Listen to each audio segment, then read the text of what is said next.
Hello friends, welcome to Shammu's kitchen. ఇవాళ recipe వచ్చేసి పప్పుచారు అండి. చింతపండుతో పని లేకుండా మంచి టేస్టీ పప్పుచారుని ప్రిపేర్ చేసుకుందాము.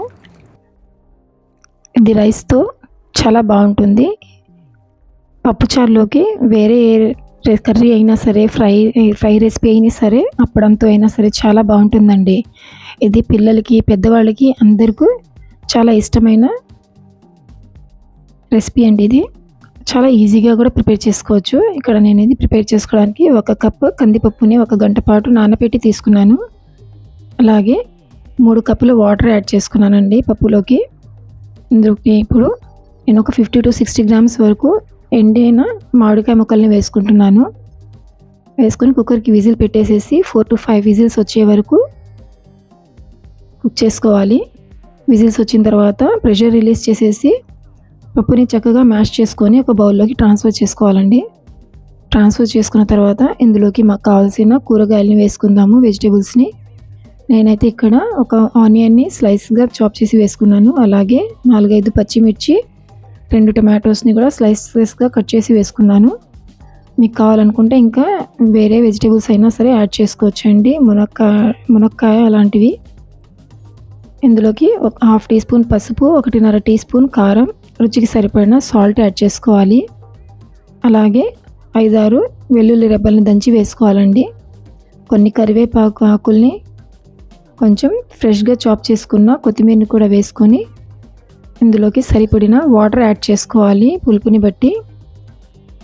అలాగే చిక్కదనం కూడా చూసుకొని వాటర్ యాడ్ చేసుకోవాలండి. వాటర్ యాడ్ చేసుకున్న తర్వాత అంతా ఒకసారి బాగా కలిపేసుకొని స్టవ్ ఆన్ చేసుకొని స్టవ్ మీద పెట్టుకొని ఒక 10 నిమిషాల వరకు మంచిగా బాయిల్ చేసుకోవాలి. కొంచెం వెజిటేబుల్స్ కూడా సాఫ్ట్ అయ్యే వరకు. ఇది ఒకసారి సాల్ట్ కూడా మధ్యలో చెక్ చేసుకొని ఏమైనా ఎక్కువ తక్కువ ఉంటే అడ్జస్ట్ చేసుకోవాలి. మంచిగా బాయిల్ అయిన తర్వాత ఇందులోకి నేను యూస్ చేసుకున్న మామిడికాయ ముక్కల్ని, సమ్మర్లో మామిడికాయలు వస్తాయండి, పచ్చి మామిడికాయలని తెచ్చుకొని కట్ చేసేసి ఎండబెట్టుకొని మేము 1 year మొత్తం కూడాను యూస్ చేసుకోవచ్చు. పప్పుచారు అయితే చక్కగా ఉడికిపోయింది. ఇప్పుడు ఫ్లేమ్ని లోలో పెట్టేసుకొని పక్కన పెట్టేసి ఇప్పుడు తాలింపుకి రెడీ చేసుకుందాము. తాలింపు కోసం ఇక్కడ నేను తడకా ప్యాన్లోకి 2 టేబుల్ స్పూన్స్ ఆయిల్ యాడ్ చేసుకోవాలి. అలాగే కొంచెం ఇంగువ, 2 టీ స్పూన్ తాలింపు గింజలు వేసుకొని కొన్ని వెల్లుల్లి రెబ్బల్ని దంచి వేసుకోవాలండి. అవి కొంచెం ఫ్రై అయిన తర్వాత ఇందులోకి 2-3 ఎండుమిర్చి, కొంచెం కరివేపాకు వేసుకొని మంచి గోల్డెన్ కలర్ వచ్చేలాగా ఫ్రై చేసుకోవాలి. ఫ్రై చేసుకున్న తర్వాత ఈ తాలింపుని పప్పులో వేసుకోవాలండి. పప్పుచారులోకి వేసేసుకొని కవర్ చేసేసి 2 minutes వరకు రెస్ట్ ఇవ్వాలి. 2 minutes తర్వాత మూత తీసేసి ఒకసారి ఆ పప్పుని కూడా చక్కగా ఒకసారి బాగా కలిపేసుకొని లో ఫ్లేమ్లో పెట్టేసి 2 minutes కుక్ చేసుకోవాలండి. కుక్ చేసుకున్న తర్వాత స్టవ్ ఆఫ్ చేసుకొని బౌల్లోకి ట్రాన్స్ఫర్ చేసుకొని సర్వ్ చేసుకోవచ్చు. ఇది రైస్తో చాలా బాగుంటుంది. వేడి అన్నంతో, అప్పడంతో, ఏదైనా వెజిటేబుల్ ఫ్రై అయినా సరే, చికెన్ ఫ్రైతో అయినా సరే, దేంతో అయినా సరే మంచి కాంబినేషన్ అండి పప్పుచారు. పప్పుచారు అంటే ఇష్టం ఉండని వాళ్ళు ఎవరూ ఉండరు.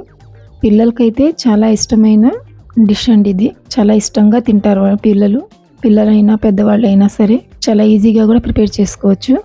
మీకు కనుక ఈ వీడియో నచ్చితే లైక్ చేయండి, షేర్ చేయండి, ఫ్యామిలీ అండ్ ఫ్రెండ్స్తో షేర్ చేసుకోండి. ట్రై చేసిన తర్వాత ఎలాగొచ్చిందో కామెంట్ చేయండి. మరిన్ని సింపుల్ అండ్ ఈజీ రెసిపీస్ కోసం మా ఛానల్ని సబ్స్క్రైబ్ చేసుకోండి. Thank you.